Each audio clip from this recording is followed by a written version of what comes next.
proud that she will be our next Secretary of State.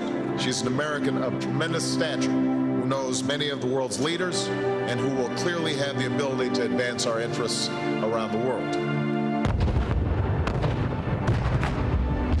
Rockets continue to fire from Gaza, and massive explosions rock Gaza City. There is panic and fear in the streets of Israel tonight. This as Israeli warplanes pounded the Gaza Strip. When the fighting broke out between the Israelis and the Palestinians in Gaza in 2012, we were very concerned. He dispatched Secretary of State Hillary Clinton to the Middle East. She got on the plane with a small group of people, no press, flew through the night. After intense shuttle diplomacy with Israel, the Palestinian Authority, Egypt, she did it.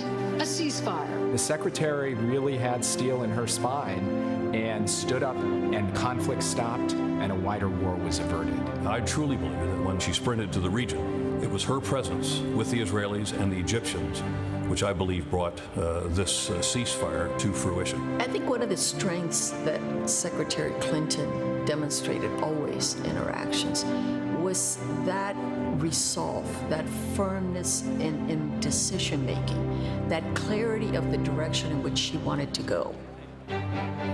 Climate change activists are increasingly angered by the failure to make progress. It was a conference on the verge of a nervous breakdown. It was a conference in meltdown. Hopes for a global deal to cut greenhouse gas emissions are fading. The Secretary and the President, they knew the only way to break the impasse was to find the actors that they needed to get into a room, particularly the Chinese, and hammer out an agreement. And at this point now, we are deep into the afternoon of the very last day, and we can't find these people. I remember when we go up an escalator, we turn some corners and we find a fairly nondescript room, but you realize you found something big when it's basically surrounded by security. When we actually got there, it was very chaotic. My guys get in just like your guys got in.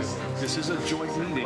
My guys get in, or we're leaving the meeting. Did the President and the Secretary crash the meeting? Did they push their way in?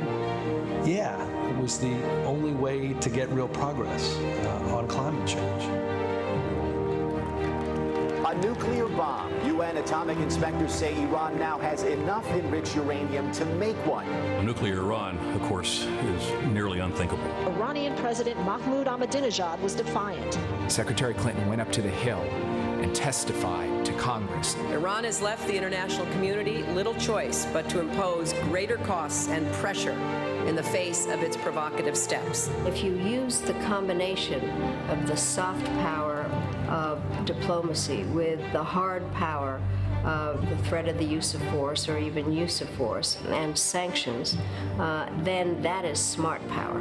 But without the international community also having tough sanctions against Iran, there was no chance that Iran would come to the table.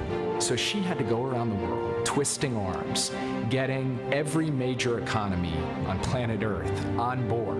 Russia, along with China, is expected to back the sanctions. Well, the agreement that was reached last year to prevent Iran from developing a nuclear weapon wouldn't have happened without the leverage that Hillary Clinton had so systematically built up during her tenure as Secretary of State. I saw Secretary Clinton go to the furthest reaches of the earth to visit the victims of trafficking in persons, and she would circle her arms around them and offer them support and offer them love and compassion.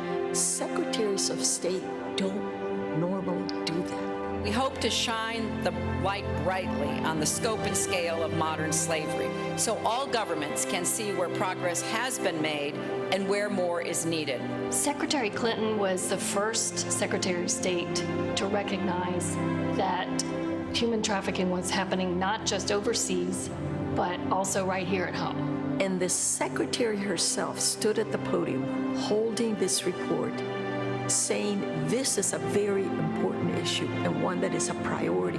Not only is she compassionate, but she's extremely hard and firm when it's time to reach the decision.